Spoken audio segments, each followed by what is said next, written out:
Hello everyone, welcome back to Whisper Tales channel. Before we get started, comment below where you are from and what time you are watching. And did you know that 97% of you guys watching aren't subscribed yet? So make sure to subscribe and like. Alright, let's get into it. Story 1. The Permafrost Thaw. Dalton Emberwick pressed his gloved hand against the frozen wall of the research tunnel, feeling the ancient cold seep through the insulated fabric. The permafrost had been solid for 10,000 years until 3 weeks ago, when the temperature readings started climbing. Now, beneath the Yukon tundra, something was emerging. "Dr. Emberwick, you need to see this," Sasha Corvin's voice crackled through his headset. She stood 20 meters deeper into the excavation, her headlamp illuminating something that shouldn't exist. The body was perfectly preserved, skin still pink as if the person had died yesterday. But the carbon dating said otherwise, 8,000 years old. What disturbed Dalton wasn't the body itself, but what surrounded it. Hundreds of scratch marks covered the ice walls, all radiating outward from where the corpse lay. Whoever this person had been, they'd been conscious when the ice claimed them, and they'd tried desperately to claw their way out.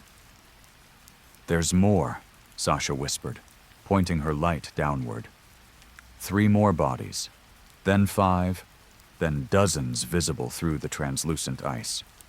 All frozen mid-scream, all with bloody fingertips. That night, the heating system in their research station malfunctioned. Dalton woke to find Sasha standing at the window, her breath fogging the glass. "Do you hear them?" she asked. He listened.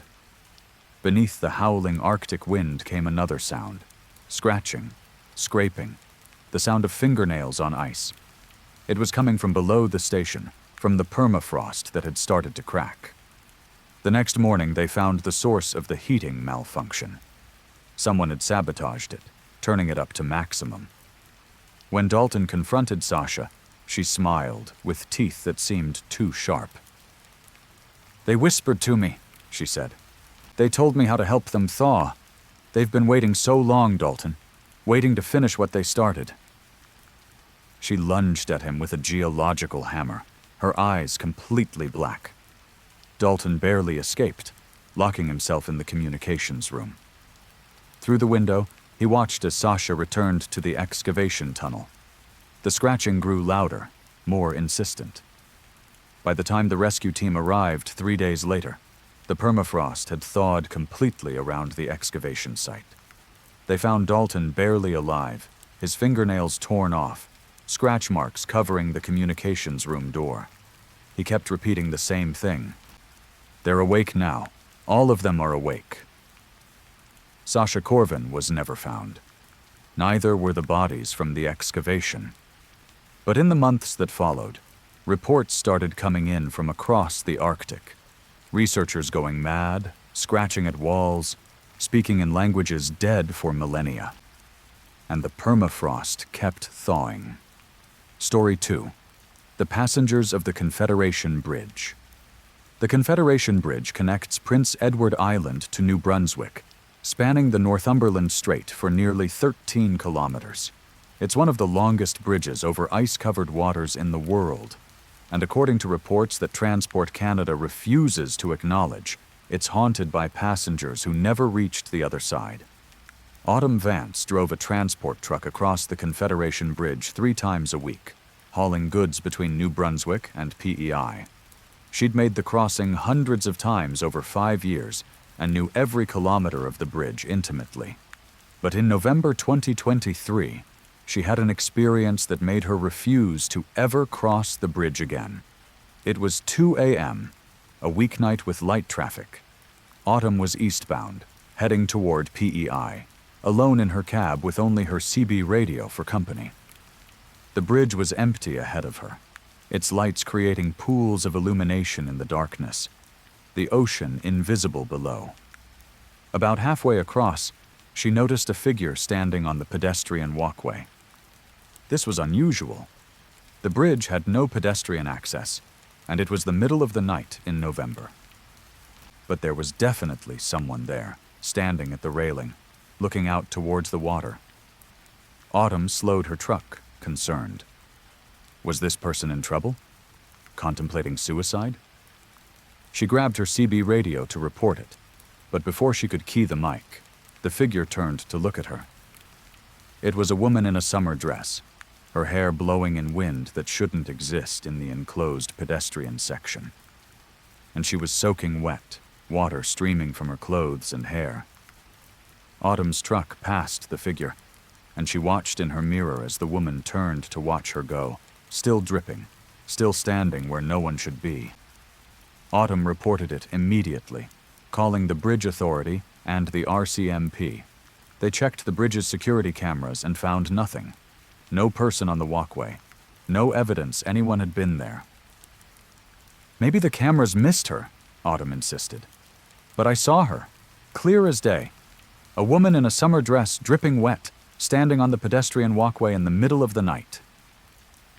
The dispatcher's response was unsettling. Was she looking at the water or at you? At me, after my truck passed. Why? The dispatcher paused. We've had other reports, similar descriptions. Always in the middle of the night. Always the same location, about halfway across.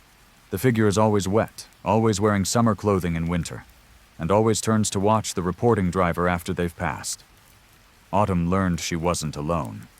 Over the past decade, dozens of drivers had reported seeing figures on the Confederation Bridge during night crossings. Wet people who shouldn't be there, standing in places they couldn't access, visible for just moments before vanishing. She started asking other trucks, drivers, sharing her story on CB radio channels and trucking forums. The responses were immediate. Other drivers had seen things on the bridge, but most had been afraid to report them, worried about being labeled crazy or losing their commercial licenses for hallucinating. The descriptions were consistent. Figures that appeared to be soaking wet, wearing summer clothing regardless of season, standing on the bridge's pedestrian walkways, or sometimes in the traffic lanes themselves. The figures never moved, never reacted to approaching vehicles. They just watched, dripping water onto concrete that was dry seconds later. One driver, Brendan Sutherland, reported an even more disturbing encounter. He'd been crossing westbound late at night when he'd seen a car stopped in his lane ahead. As he slowed his rig, he saw people standing around the car. 5 or 6 figures, all wet, all wearing summer clothes. His headlights illuminated them clearly. Then his truck passed through the scene, and when he looked in his mirrors, the car and the people were gone. The lane was empty. Autumn contacted Transport Canada and Strait Crossing Bridge Limited, the consortium that operates the bridge. Both organizations denied any knowledge of unusual incidents or sightings. But when she pressed, citing the number of reports, she was told that atmospheric conditions and fatigue can cause optical illusions, especially during night driving on long, monotonous stretches. Unsatisfied, Autumn began her own investigation. She researched accidents on the Confederation Bridge, and was surprised to find that despite being one of the busiest bridges in Canada, it had remarkably few traffic incidents.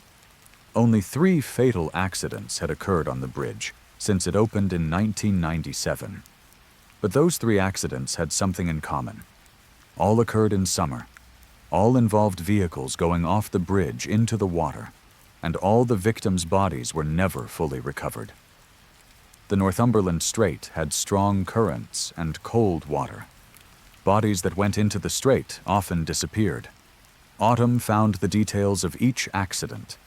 In 1999, a family of 4 in a sedan somehow drove through the bridge barrier and plunged into the water. Only the father's body was recovered. In 2008, a young couple's car left the bridge during a summer storm. Neither body was found. In 2017, a single driver in a rental car went through the railing.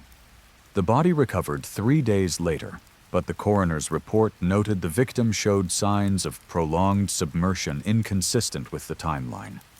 6 people officially dead, but only 2 bodies fully recovered. And the ghost sightings, always wet figures, always in summer clothing, corresponded to the number of missing bodies. Autumn shared her findings with Kellen Reeves, a folklorist at the University of PEI, who specialized in maritime ghost stories and legends. Kellen wasn't surprised. Bridges over water have always been liminal spaces in folklore, he explained. Places between land and sea, between here and there. The Mi'kmaq have stories about spirits that linger at crossing points. And there's a long tradition in maritime culture of drowned souls who can't rest, who appear to travelers. But these aren't just stories, Autumn said. Dozens of people have seen these figures. Real people, sober drivers, in modern times. Which doesn't make the phenomena less real, Kellen replied. The Confederation Bridge crosses water where people have died, where bodies remain unrecovered. It's possible, whether you believe in ghosts or psychological phenomena or something else, that the bridge has become a place where those deaths are remembered, where the missing are seen. Kellen agreed to accompany Autumn on a night crossing. They drove across the bridge at 2 a.m. on a December night, both watching carefully for any unusual sights. For the first half of the crossing, they saw nothing unusual. Then, about 7 kilometers out, roughly halfway, Kellen suddenly pointed ahead. There, on the right side. Autumn saw it. A figure standing against the railing, clothes dripping, hair plastered to its head. As their headlights illuminated the figure more clearly, they both gasped. It was a child, no more than 8 years old, wearing a bathing suit, staring directly at their approaching vehicle. Autumn hit the brakes, bringing her truck to a stop. But when they looked again, the figure was gone. Completely vanished. The railing was empty, the bridge deserted except for their truck. Autumn called the bridge authority immediately, reporting a child on the bridge. Emergency vehicles arrived within minutes, but found nothing. Security footage showed no child, no person of any kind. But when Autumn and Kellen reviewed their own dash camera footage later, they found something chilling. The figure was visible on camera. For exactly 3 seconds, the child appeared clearly in the video, dripping wet, staring at the truck. Then the image distorted, broke apart, and reformed, showing an empty railing. Kellen had no academic explanation. This violates every principle of how we understand visual phenomena and recording technology, he said. If it was a hallucination, it shouldn't appear on camera. If it was a real person, security cameras should have captured it. This exists in a space between real and unreal. Autumn stopped driving the Confederation Bridge. She took a different route, adding hours to her delivery times, accepting the financial loss. But she wasn't the only driver making that choice. Trucking companies began noticing that their drivers were requesting routes that avoided the bridge, willing to take the ferry instead despite longer transit times. The sightings continued, and they evolved. Drivers reported that the figures had begun appearing in groups, standing together at the halfway point of the bridge. Some drivers reported seeing the figures waving, as if trying to signal for help. Others said the figures pointed down, toward the water below. And then came the night a driver named Quinn Merrick reported something that made regional news. He'd seen all 6 figures at once, standing in a line across both lanes of the bridge, forcing him to slow down. As he passed through them, because he had no choice but to drive forward, he said he'd felt a temperature drop so severe that frost formed on his windshield from the inside. His cab heater was running full blast. When Quinn checked his dash camera later, it had recorded the scene. 6 figures, wet and dripping, standing together in the middle of the bridge, turning to watch his truck pass through them. And the audio had picked up something he hadn't heard while driving. Voices speaking in unison, saying the same phrase over and over. "We're still in the water. We're still in the water. We're still in the water." Strait Crossing Bridge. Limited finally issued a statement acknowledging reported anomalous sightings and attributing them to a combination of lighting effects, weather conditions, and driver fatigue. They installed additional cameras and lighting at the bridge's midpoint. They offered no comment on the dash camera footage that had begun circulating online, showing clear images of figures that security cameras couldn't detect. Kellen Reeves proposed a controversial theory. The Confederation Bridge, by connecting two pieces of land across a body of water, had created a permanent liminal space. The dead who remained in that water, whose bodies were never recovered, never properly laid to rest, existed in the space created by the bridge, trapped between the land they'd been trying to reach and the water that claimed them. They're not haunting the bridge, Kellen argued. They're part of it. They exist in the structure itself, in the space between New Brunswick and PEI, between land and water, between living and dead. The bridge made them visible. It gave them a place to manifest. Some drivers ignore the sightings, treating them as occupational hazards, strange phenomena to be endured. Others, like Autumn, refuse to cross anymore. And a few drivers have started doing something that makes no rational sense but feels necessary. When they cross at night and see the figures, they don't just drive past. They slow down. They acknowledge what they're seeing. Some even wave, offering recognition to the drowned souls trapped in the crossing between. Because maybe that's what the figures want. Not to be saved. It's too late for that. Not to be feared. Just to be seen, to be remembered, to have their deaths acknowledged by the living who pass daily over the water where they remain. The Confederation Bridge carries thousands of vehicles every day. Most drivers never see anything unusual. But at night, especially in the deep hours, the figures appear with increasing frequency. Wet, watching, waiting in the middle of one of the longest bridges in Canada, marking the spot where land gives way to water, where travelers cross between provinces, where the boundary between life and death grows thin enough for the drowned to surface and watch the world they left behind pass by, one vehicle at a time, on a bridge that connects everything except the lost to the found. Story 3. The Fog on Briar Island. Captain Thorne Radcliffe had sailed the Bay of Fundy for 30 years without incident. He knew every current, every rock, every fog bank. But the fog that rolled in on October 13th was different. It was too thick, too still, and it carried the smell of something rotting. His fishing boat, the Meredith's Call, was 3 kilometers from Briar Island when the fog engulfed them. His first mate, Colleen Verner, noticed it first. "Captain, the compass is spinning." Thorne checked the navigation equipment. Everything was malfunctioning. GPS, radio, radar. The fog pressed against the windows like a living thing, so dense he couldn't see the bow of his own boat. Then they heard the singing. It was a woman's voice, beautiful and clear, cutting through the fog. An old song, one Thorne recognized from his grandmother's time, a Gaelic lament about sailors who never returned home. The voice was coming from the water. "Don't look," Thorne commanded, remembering the old stories. But Colleen was already at the rail, peering into the fog. "There's someone out there, a woman, floating." Thorne grabbed her arm, pulling her back. "That's not a woman."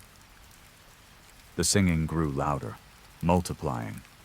Now there were dozens of voices, hundreds, all singing the same lament.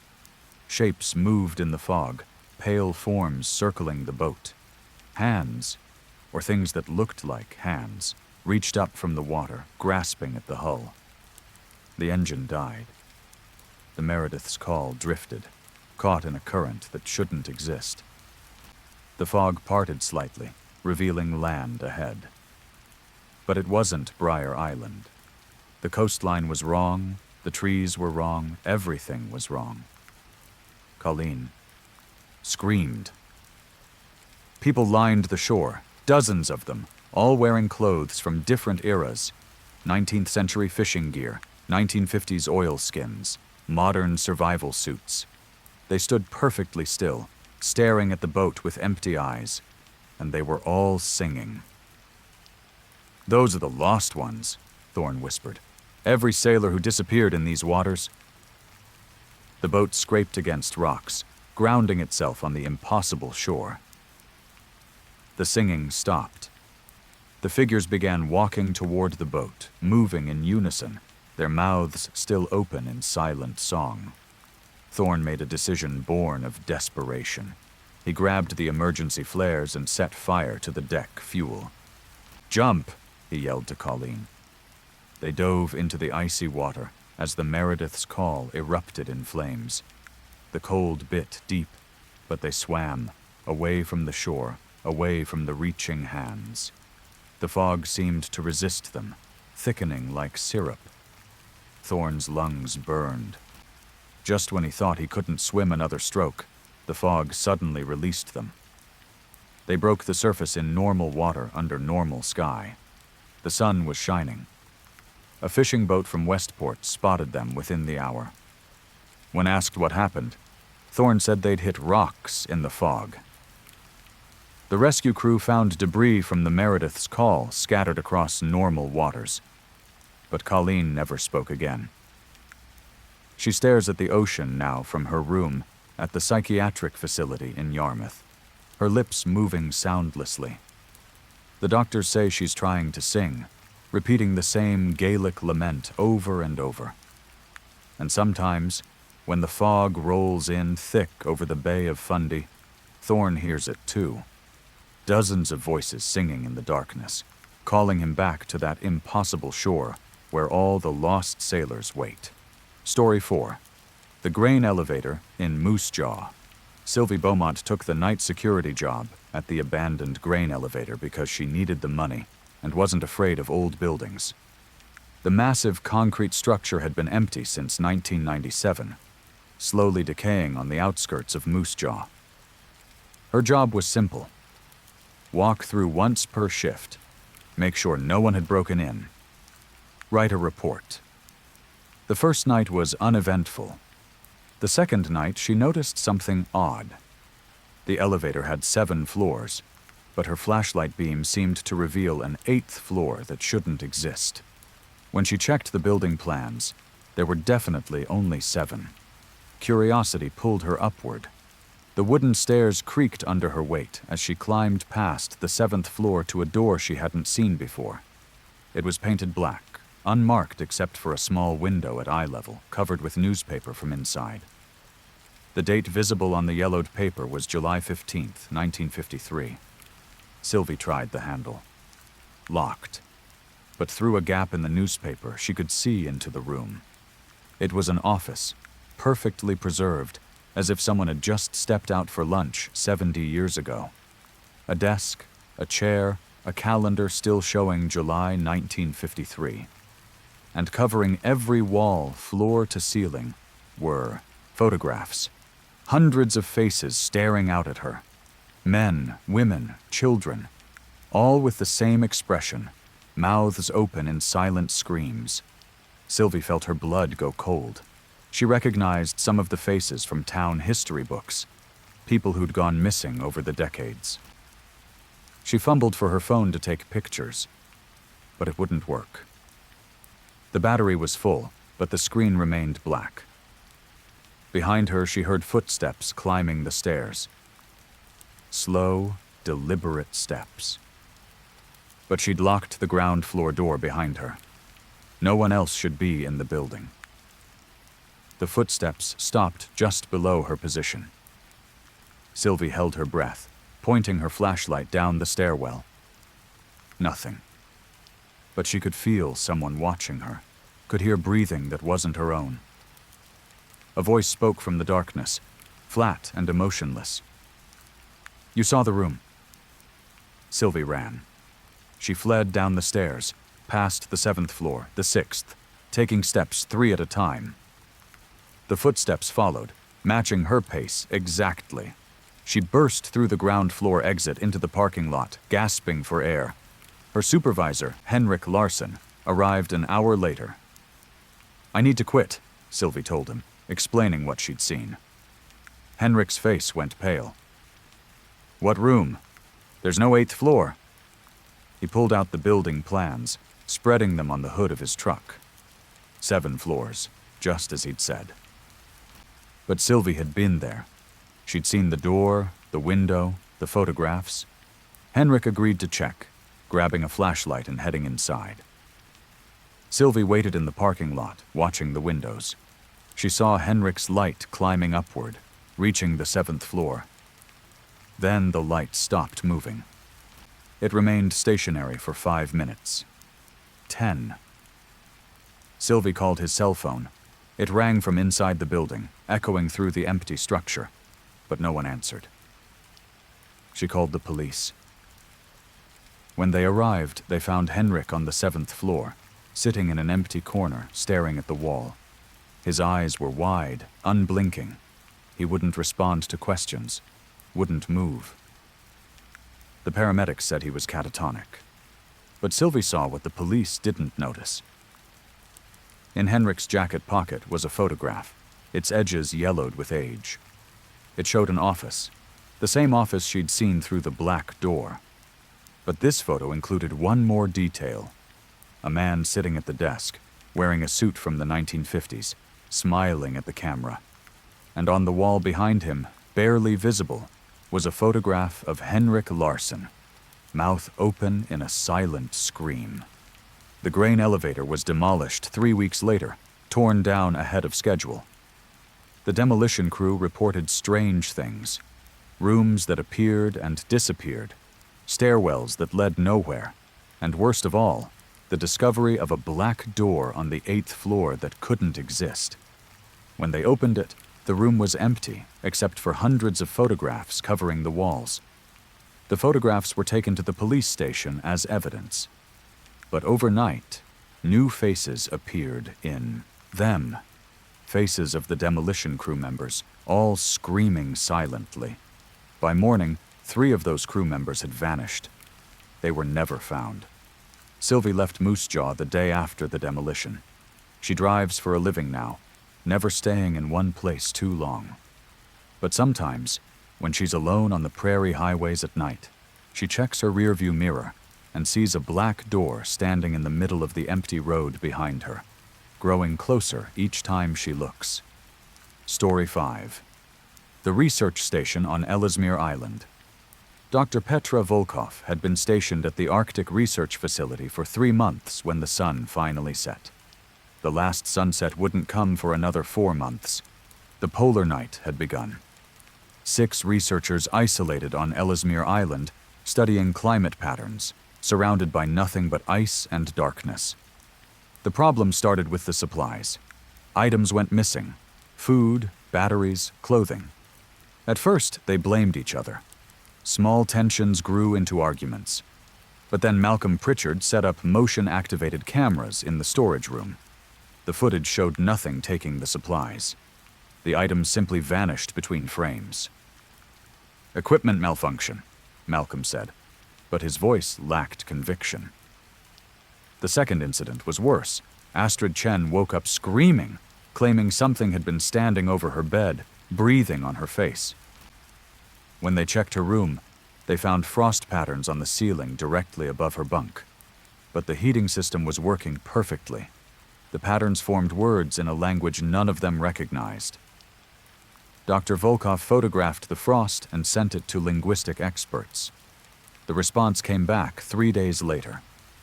Ancient Inuit dialect. Translation: "We never left." The facility was built on the site of an abandoned Inuit settlement from the 15th century. According to historical records, the entire village had vanished during a single night in 1467. No bodies were ever found. "We should leave," Astrid said during their emergency meeting, but the nearest help was 1,500 kilometers away, and the winter storm season had begun. The supply plane wouldn't return for 2 months. That night, Malcolm disappeared. They found his room empty, his thermal suit gone. The exterior door was locked from the inside. Tracks in the snow led away from the facility, but they ended abruptly 50 meters out. as if Malcolm had simply stopped existing. Dr. Volkov organized search parties, but they found nothing. Just Malcolm's thermal suit lying on the ice, turned inside out, as if he'd been pulled out of it. And around the suit, dozens of other tracks, small footprints like children's, circling the abandoned clothing. The remaining 5 researchers barricaded themselves in the common area. They pushed furniture against the doors, kept all the lights on, never went anywhere alone. But it didn't matter.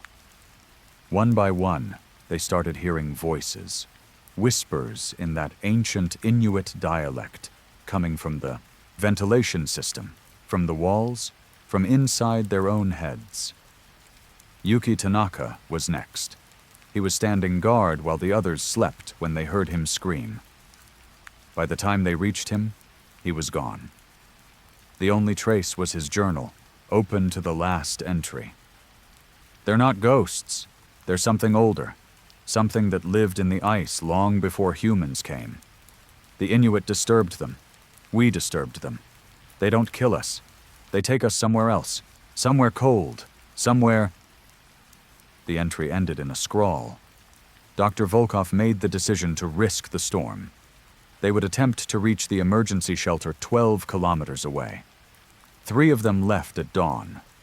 Volkov, Astrid, and the cook, Bernard Leroux. The journey should have taken 4 hours. They walked for days. The landscape kept changing. Mountains appeared where they shouldn't be. The compass spun uselessly, and always they heard footsteps following them, saw small figures moving at the edge of their flashlight beams. Children, maybe, but wrong somehow. Their proportions weren't right. Their movements too fluid. Bernard collapsed from exhaustion on the 3rd day. He begged them to leave him, but they refused. As they rested, the figures drew closer. They were visible now, humanoid shapes made of ice and darkness, their eyes reflecting the flashlight like animals. "Don't look at them," Volkov commanded. They pulled Bernard to his feet and ran. The emergency shelter appeared suddenly, like a mirage becoming real. They stumbled inside, slamming the door. Through the window, they watched the figures surround the shelter, pressing against the glass, their frost breath fogging the panes. But they didn't try to enter. They just waited. For 3 weeks, Volkov, Astrid, and Bernard huddled in that shelter, surviving on emergency rations, while the ice people waited outside. They took turns sleeping, afraid to close their eyes. The whispers never stopped, promises in that ancient language. Join us. Join us in the cold. We are the first ones. We will be the last ones. When the rescue plane finally arrived, the pilot found 3 survivors who wouldn't stop shaking, even in the heated cabin. They were the only ones recovered from the research station. Malcolm, Yuki, and the others were never found. The facility was closed permanently. But satellite imagery from last winter showed something strange. The abandoned buildings are covered in frost patterns that look like writing. And sometimes, thermal cameras detect heat signatures moving through the complex, even though no one has been there in years. 6 figures, walking through rooms that should be empty, searching for something they lost long ago.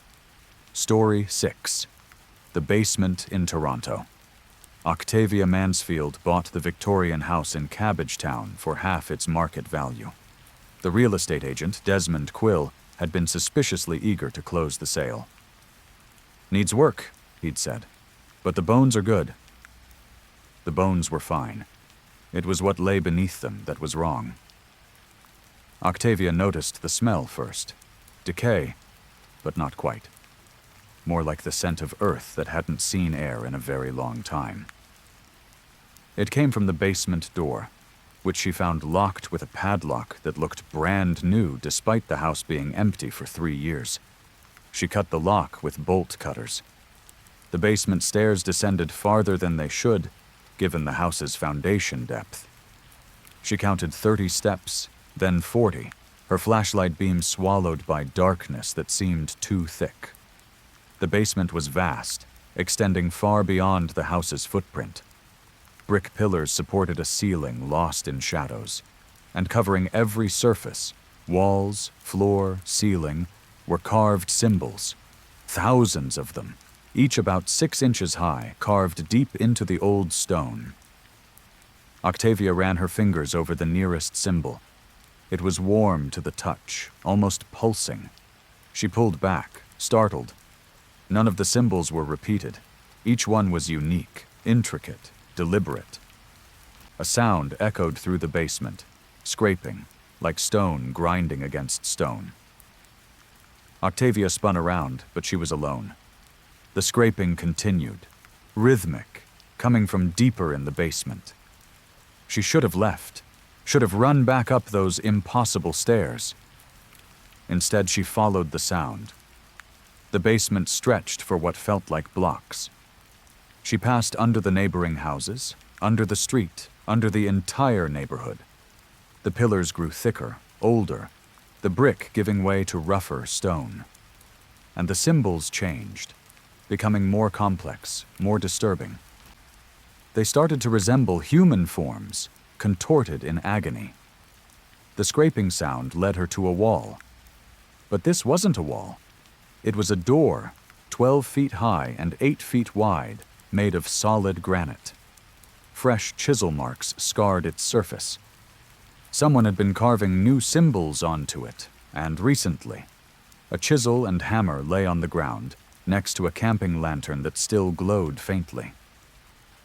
Octavia picked up a piece of paper left beside the tools. It was a note, handwritten in desperate scrawls. "Don't finish the door. I was wrong. I shouldn't have tried to open it. Every symbol I add makes it stronger.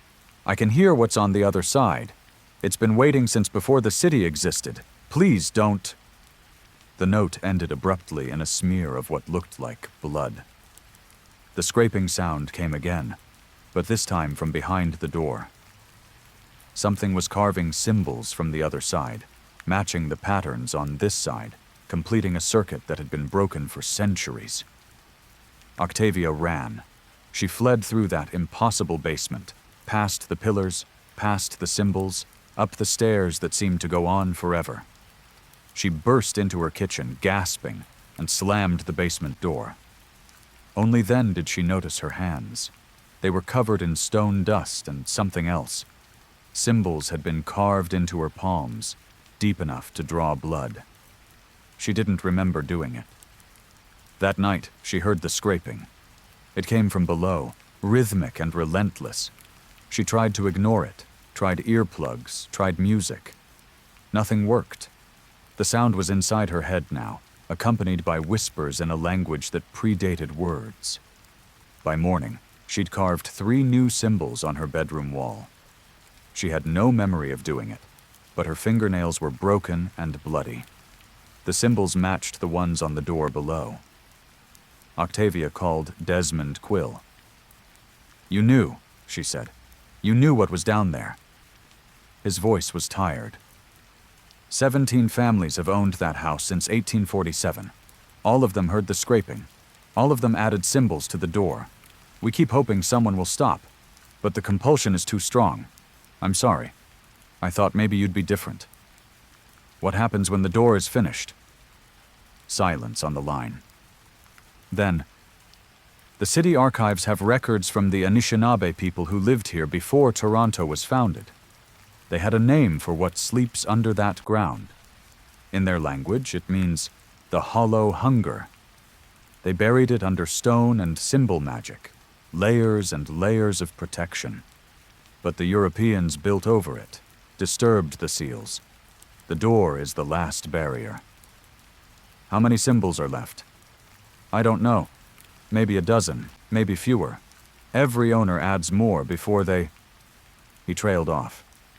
"Before they what?" "Before they disappear into the basement. They're always found at the door, chisel in hand, carving. But they're not alive anymore. Just bodies moved by something else, adding symbol after symbol." Octavia looked at her hands. New cuts had appeared, forming shapes she didn't recognize. "I can feel it," she whispered. "It's teaching me the language. It's showing me which symbols come next." That was 3 weeks ago. The house is empty again, back on the market. Desmond Quill posts the listing with a heavy heart, knowing what will happen. Someone will buy it. Someone always does. And deep below Cabbagetown, in a basement that extends far beyond any blueprint, the scraping continues. The door is almost complete. Only 5 symbols remain. If you're reading this, stay away from Victorian houses in Cabbagetown with suspiciously low prices. And if you hear scraping under your floor, run. Don't go down to investigate. Don't try to help. Because once you see the symbols, they see you too. And they'll teach you the language of the door, one carved line at a time, until the hollow hunger finally breaks free. Story 7. The highway between Prince George and Queen. Tessa Grantham's truck broke down on Highway 97 at 2:47 a.m. The engine simply died, coasting to a stop in the middle of nowhere. No gas stations for 40 kilometers in either direction. No cell signal. Just dark forest pressing against the roadside and a highway empty of traffic. She tried the emergency roadside radio. Static. She tried her phone again. Nothing. The night was unnaturally quiet. No insects, no animals, no wind. Just silence so complete it felt like pressure against her eardrums. Then she saw the lights in the distance. Red and blue, flashing. A police car approaching from the north. Relief flooded through her as it pulled up behind her truck. The officer who emerged was tall, wearing an RCMP uniform that looked slightly wrong. The cut was off, the badges tarnished. Vehicle trouble? His voice was flat, emotionless. His face was in shadow despite the flashing lights. Engine died. I think it's the alternator. I'll give you a ride to the next town. He gestured to the police car. Something in Tessa's gut screamed warning, but she was stranded in the middle of nowhere. She grabbed her bag and approached the cruiser. As she reached for the door handle, she noticed something odd. The license plate wasn't current. It was from 1987, and the police car model hadn't been used by the RCMP since the 90s. "Wait," she said, stepping back. The officer's head tilted at an unnatural angle. "Get in the car, Ms. Grantham." She hadn't told him her name. Tessa ran. She sprinted into the forest, crashing through underbrush, branches whipping her face. Behind her, she heard the car door slam. Heavy footsteps followed, impossibly fast for a human stride. The forest erupted with sound. Not animal sounds, but machinery, grinding gears and squealing metal, as if the trees themselves were mechanical. She broke through into a clearing and stopped dead. 6 police cars sat in a circle, all from different eras, 1970s, 1980s, 1990s, all empty, all with their lights still flashing. And surrounding them, standing perfectly still, were figures in RCMP uniforms, their faces obscured by shadow. "We've been waiting," they said in unison, "waiting for someone to stop, waiting to give them a ride." Tessa backed away slowly. The figures didn't move, but their heads turned in sync, tracking her movement. She realized with horror that they weren't standing. They were hovering slightly above the ground, toes pointed downward like puppets on strings. A new voice cut through the clearing, human and desperate. "Run! Don't stop running!" A man crashed into the clearing from the opposite side, weathered, filthy, wearing clothes that might have been a business suit decades ago. "I'm Marcus Tolliver," he gasped. "I broke down in 1993. They've kept me here ever since. You have to reach the tree." "What tree?" "The one with the red mark, half a kilometer south. It's the boundary. They can't cross it." He grabbed her arm, pulling her toward the forest edge. The figures in the clearing moved then, not walking but gliding, impossibly fast. Tessa and Marcus ran through the forest. Behind them, the mechanical sounds grew louder, grinding, screeching, the sound of metal tearing. The police cars were following, crashing through trees that shouldn't accommodate vehicles, their lights strobing between the trunks. "What are they?" Tessa screamed. "An experiment," Marcus panted. "That's what I figured out over the years. Something tested on this stretch of highway in the 80s. Some kind of surveillance technology that went wrong, gained sentience. It collects people, studies them, keeps them here. I've seen dozens of others trapped in this loop." They burst out onto the highway. A massive Douglas fir stood 50 meters ahead, a red slash mark visible on its trunk. But between them and the tree stood a wall of police cars, hundreds of them from every decade, their lights creating a strobing wall of red and blue. The officers emerged from the cars, moving in perfect synchronization. "You cannot leave," they intoned. "You stopped on our highway. Now you stay." Marcus grabbed a fallen branch and charged. "Go!" he yelled at Tessa. "I'll hold them." She hesitated for only a second before running. Behind her, she heard Marcus screaming, heard the sound of something tearing. She didn't look back. Her legs burned, her lungs screamed, but she pushed forward. The wall of cars closed in, the officers reaching for her with hands that ended in something more like metal claws than fingers. 10 meters from the tree. 5. The officers were right behind her. She could feel their cold breath on her neck. She dove, rolling across the pavement, her hand slapping against the marked trunk. Everything stopped. The police cars vanished, the officers disappeared, even the mechanical sounds cut off instantly. Tessa was alone on the highway under a normal night sky. In the distance, she could see the lights of a real town. She walked for 3 hours before a truck driver picked her up. When she tried to report what happened, the RCMP in Quesnel looked at her with pity. "You're the 4th person this year with that story," the officer said. "We've investigated that stretch of highway dozens of times. There's nothing there. No abandoned police cars, no missing persons named Marcus Tolliver, just forest and road." But Tessa knew what she'd seen. And she knew Marcus was still there, trapped in that loop, along with dozens of others who'd made the mistake of stopping on Highway 97 at the wrong time. Last month, a new report came in. A motorist broke down on that stretch of highway and was picked up by a helpful RCMP officer. The officer was tall, with a weathered face, wearing a uniform from the 1990s. He introduced himself as Marcus Tolliver and said he'd been patrolling that route for years. When they reached the next town, he dropped the motorist off and drove away. The motorist later learned that Marcus Tolliver had been reported missing in 1993. The highway remains open. People still break down there.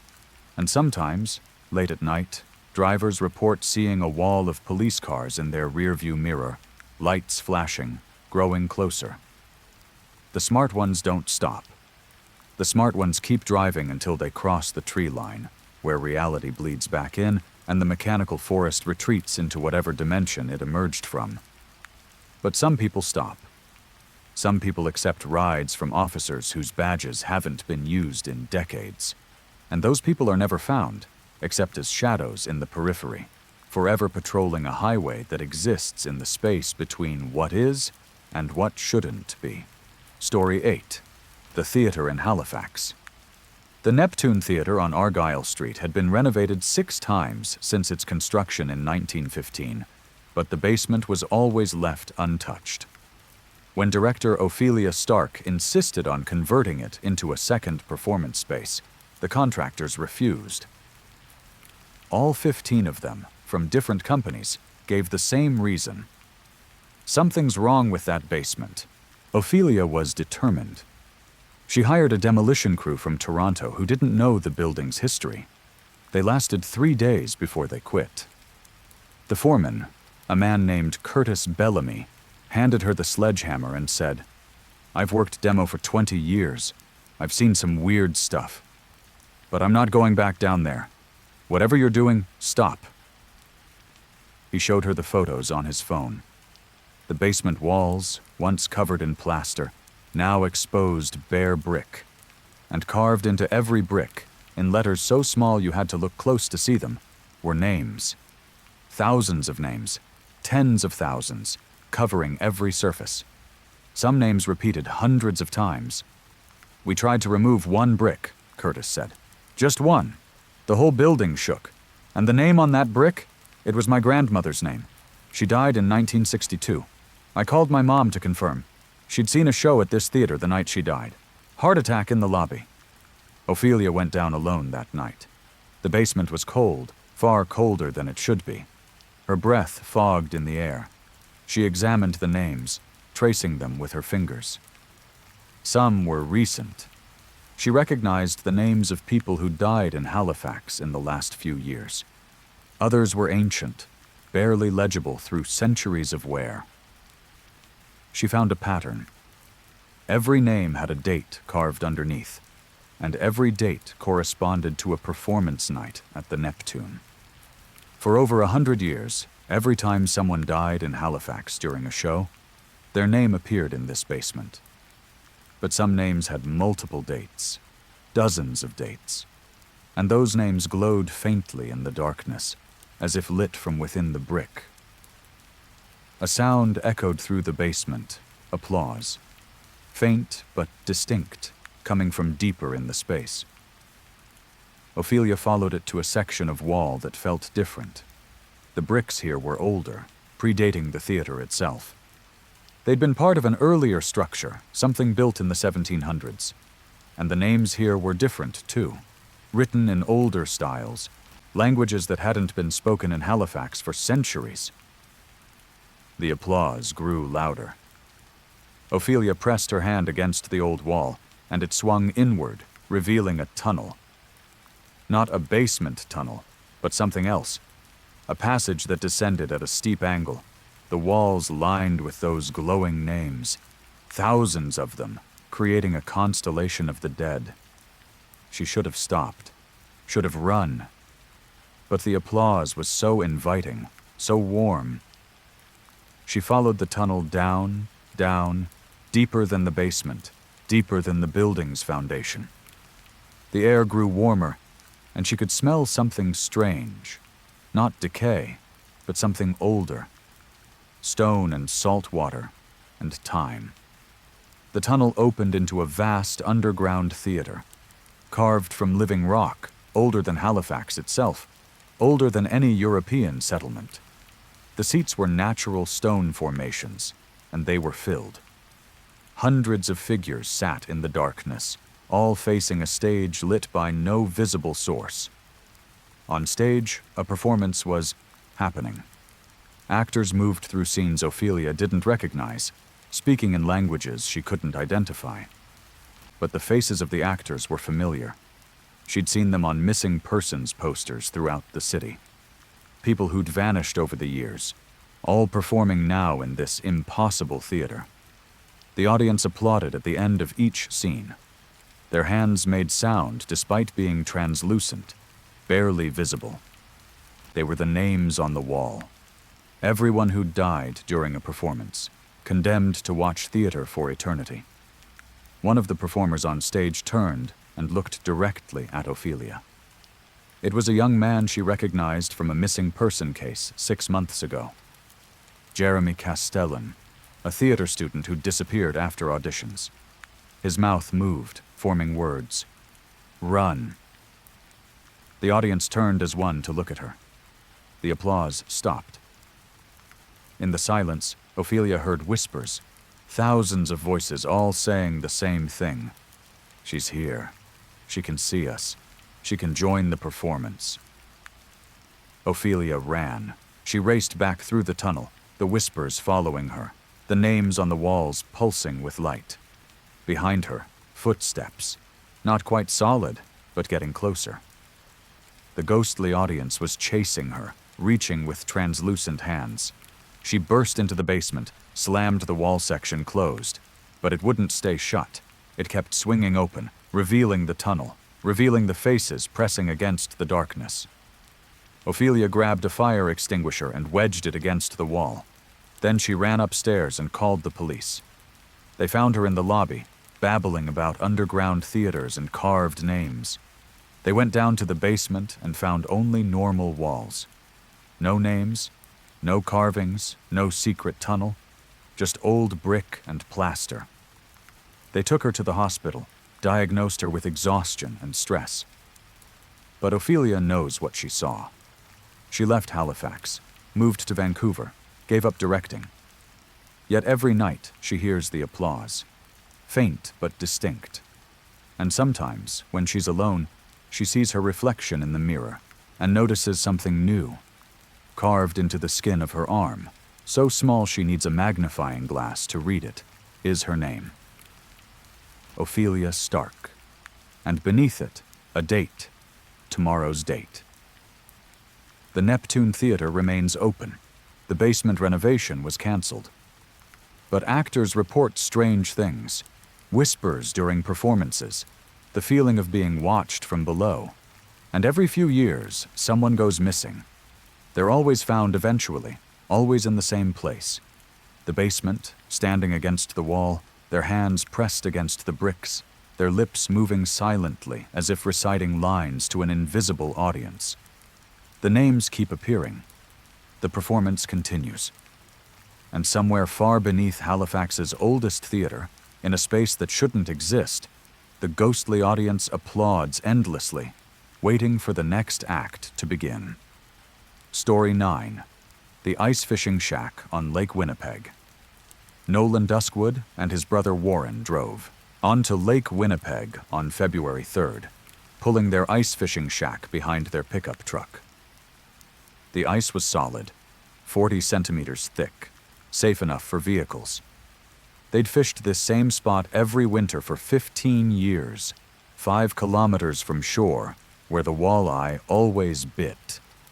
They drilled their holes, dropped their lines, and settled in with beer and battery-powered heaters.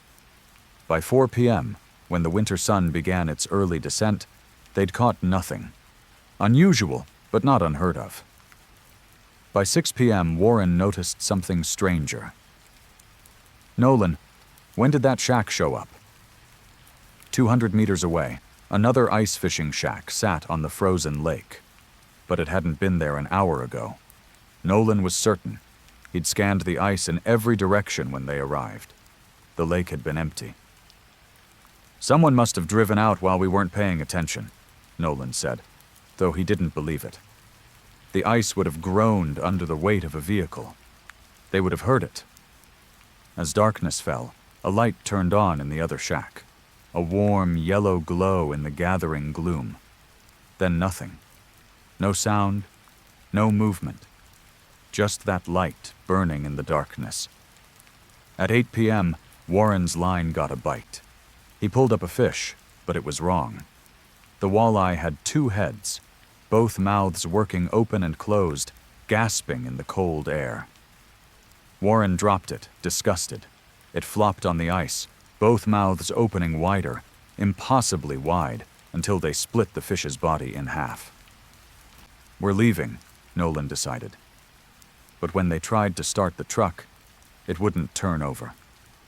Dead battery. Impossible given they'd driven it 30 minutes ago. They tried the radio.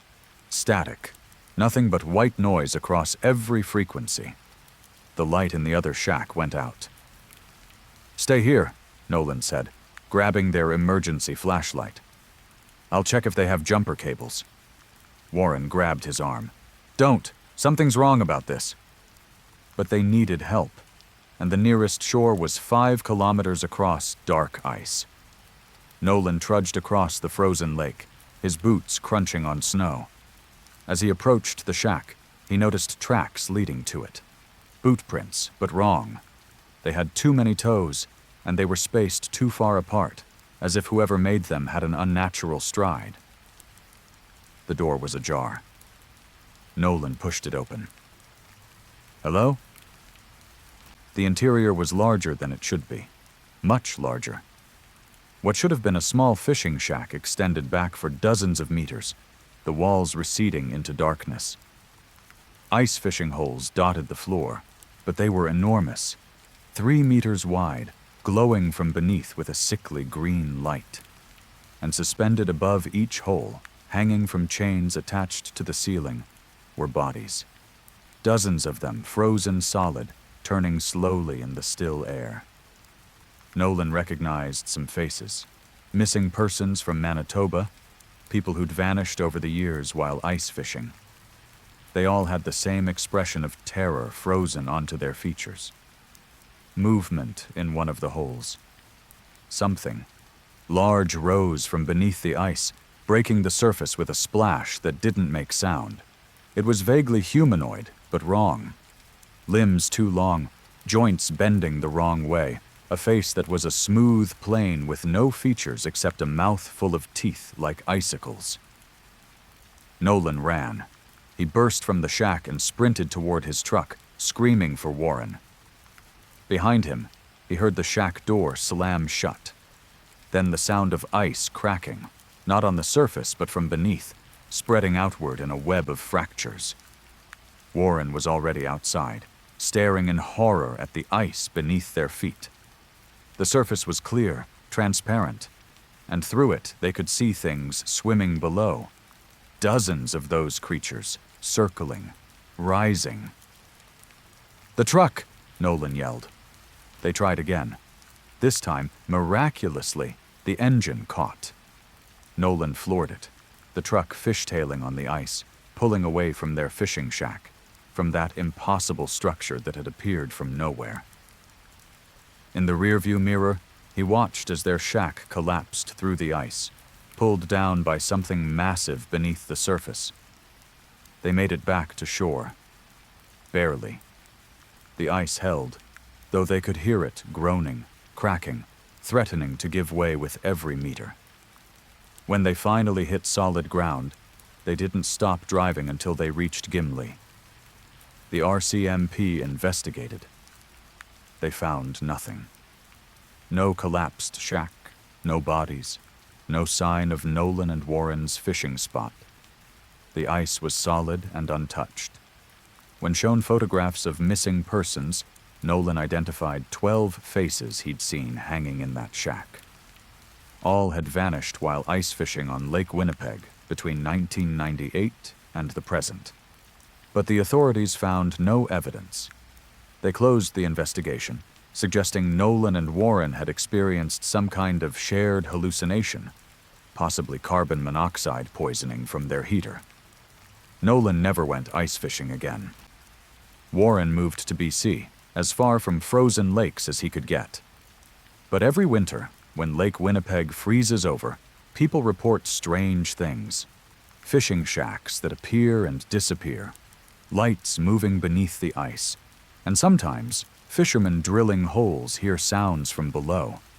Not fish, but voices, calling up through the ice, begging for help that will never come. The missing persons reports continue. Every year someone vanishes on Lake Winnipeg during winter. They're always experienced ice fishermen who knew the dangers. They're always alone, and they're never found. Last week, a fisherman radioed for help, saying he'd discovered a shack full of bodies. When rescue crews arrived, they found only an abandoned fishing hole and a truck with the engine running. The fisherman was gone. His radio was still on, and through it, searchers heard something. Faint at first, then louder. The sound of chains clinking, and beneath that, screaming that might have been wind, but probably wasn't. Story 10. The Migration Through Alberta. Dr. Simone Rask had been studying bird migration patterns for 20 years. So when the sandhill cranes changed their route through Alberta, she noticed immediately. Every spring, for as long as records existed, the cranes followed the same path north. But this year, they detoured around a specific area, a 20-kilometer circle of ranch land near brooks. Birds had strong instincts. If they avoided an area, there was a reason. Simone decided to investigate. The land belonged to a family named Harridan, third-generation ranchers who'd worked the property since 1947. When Simone called to request access, Elsa Harridan's voice was tight with something that sounded like relief. "You're the biologist? Thank God. We thought we were going crazy." The Harridan Ranch looked normal from the road. Vast fields of grass, cattle grazing peacefully, a farmhouse that had weathered decades of prairie wind. But as Simone drove onto the property, she felt it. A wrongness in the air, like pressure before a thunderstorm that never broke. Elsa was waiting on the porch, a woman in her 50s with exhausted eyes. "It started 3 months ago," she said. "The cattle stopped going into the north pasture. Not just avoiding it. They'd break through fences to get away from it. Then the wild animals left. Coyotes, deer, even the crows. Everything's gone." She led Simone across the property. They walked for 20 minutes before reaching the edge of the north pasture. The change was abrupt and total. On one side of the fence line, normal prairie, grass swaying, insects buzzing, birds singing. On the other side, silence. Complete and absolute silence. Simone pulled out her equipment, decibel meters, electromagnetic field detectors, soil samplers. Everything went haywire the moment she crossed the fence line. Readings spiked and crashed randomly, the equipment buzzing with interference. "How far does this extend?" Simone asked. "To the back of the property, 5 kilometers. We've mapped it. Perfect circle." They walked deeper into the silent zone. The grass here looked normal, but it didn't move in the wind. It stood perfectly still, each blade vertical, as if frozen in time. And it was growing in patterns, spirals that became visible only from above, geometric shapes that shouldn't occur naturally. In the center of the pasture, they found the source, a depression in the earth, perfectly circular, 50 meters wide. At its center was a hole, not a cave or a burrow, but a shaft that descended straight down so deep that Simone's flashlight beam couldn't find the bottom. The edges were smooth, almost polished, and covered in a substance that looked like glass, but felt organic, warm to the touch. "This appeared overnight," Elsa said. "January 14th. We heard something that night. Not sound exactly, but felt it in our bones. Like the earth was ringing like a bell. By morning, this was here." Simone dropped a stone into the shaft. They waited. No sound of it hitting bottom. She tried her altimeter, but it gave impossible readings. The shaft was either 300 meters deep or 3,000. The equipment couldn't decide. "We called geologists," Elsa said. "They came out, took readings, left immediately. They wouldn't explain what they found. Just said to stay away from it. One of them was crying when he left." A sound echoed from the shaft, not from below, but from within it, from all directions it tore once. A low hum that Simone felt in her skull, rather than heard with her ears. It carried meaning, though not in any language she recognized. Instructions, maybe, or coordinates. Information encoded in frequencies that bypassed language entirely. Simone felt the compulsion then, a sudden overwhelming urge to climb into the shaft, to descend into that impossible depth. Her foot moved toward the edge. Elsa grabbed her arm. "Don't." 3 of our ranch hands went down there. We heard them for hours, climbing down, calling up to us, but their voices kept getting farther away, fainter, even though they said they'd only descended a few meters. After 6 hours, the voices stopped. We haven't seen them since. Simone pulled back, fighting the compulsion. They retreated from the shaft, back across the silent zone, not speaking until they'd crossed the fence line and sound returned. "What is it?" Elsa asked. Simone had no answer, but she called colleagues, reached out to specialists. The response was always the same: avoidance, refusal to engage, veiled warnings to stay away. One geologist she trusted finally explained, "There are places on Earth where something else touches our reality. Thin spots, where the barrier between dimensions weakens. Usually they're natural, stable, harmless. But this one is growing. Whatever's on the other side is pushing through. In 6 months, maybe less, that silent zone will extend beyond your property. In a year, it might cover all of Brooks. We don't know how to stop it. Simone spent 3 more weeks at the Harridan Ranch, studying the phenomenon, documenting everything. The silent zone expanded 3 meters per day. The patterns in the grass grew more complex, forming shapes that hurt to look at directly, geometries that seemed to twist space around them. On her last night, Simone woke at 3 a.m. to find herself standing at the edge of the shaft, her flashlight beam pointing down into the depths. She didn't remember walking there. The humming was louder now, clearer. It was forming words in her mind, not English, but comprehensible anyway. Come down. Come see. Come understand. Come home. She ran. Left everything behind. Equipment, notes, research. She drove away from the ranch and didn't stop until she reached Calgary. That was 4 months ago. The Harridan Ranch has been evacuated. The Canadian government has cordoned off the area, calling it a geological hazard and refusing to elaborate. No news coverage, no public statements, just silence and restricted airspace. But Simone monitors satellite imagery. The silent zone now covers 30 square kilometers. The grass patterns are visible from space, spiraling outward from the central shaft. And at night, satellites detect light coming from the shaft. Not reflecting, but emanating from somewhere deep below. Last week, Simone received a package. No return address, just her name on the label. Inside was a videotape, the kind that hadn't been used in years. She borrowed an old VCR to play it. The footage was from inside the shaft.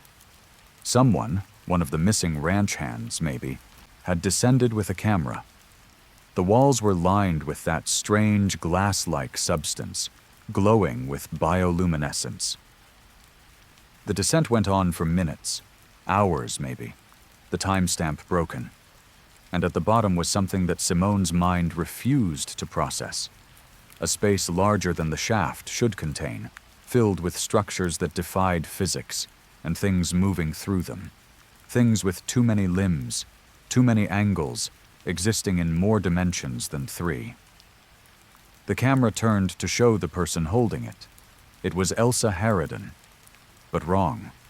Her body was translucent. Her eyes reflected light that had no source. She smiled at the camera and spoke. It's beautiful down here. You should see it. You will see it. Everyone will. Once it finishes pushing through. The birds know. That's why they left. They remember from last time, from the before time, when these things walked the earth alongside the dinosaurs. But we're here now. We're the new hosts. We're the new vessels. The tape ended. Simone hasn't slept since then. She hears the humming even here in Calgary, growing louder each night. And when she looks out her window, she sees them. Figures standing on the street below, perfectly still, watching her apartment. They're translucent in the streetlights, and they all have the same smile Elsa wore in that video. The migration has begun, but not of birds. Of something else, spreading outward from that ranch near Brooks, moving through the province, changing everyone it touches. Simone has started packing. She's not sure where she'll go. Maybe nowhere is far enough. But tonight, before she leaves, she'll make one more video. She'll explain everything she knows about the shaft, the silent zone, the things that are pushing through. She'll upload it to every platform she can find. Because someone needs to know. Someone needs to warn them. Though deep down, she suspects it's already too late. The things from the shaft are patient. They've waited millions of years to return. A few more months won't matter. Soon, the silent zone will cover Alberta, then Saskatchewan, then all of Canada. And in that silence, something ancient will walk the earth again, wearing human faces, speaking with human voices, spreading outward until there's nowhere left to run. The birds knew. They changed their migration route. But we humans are slower to learn, slower to adapt. By the time we understand what's happening, we'll already be standing at the edge of that shaft, hearing the humming, feeling the compulsion, descending one by one into depths that have no bottom, becoming something else. Something that smiles with translucent faces and waits patiently for everyone else to join them in the beautiful darkness below.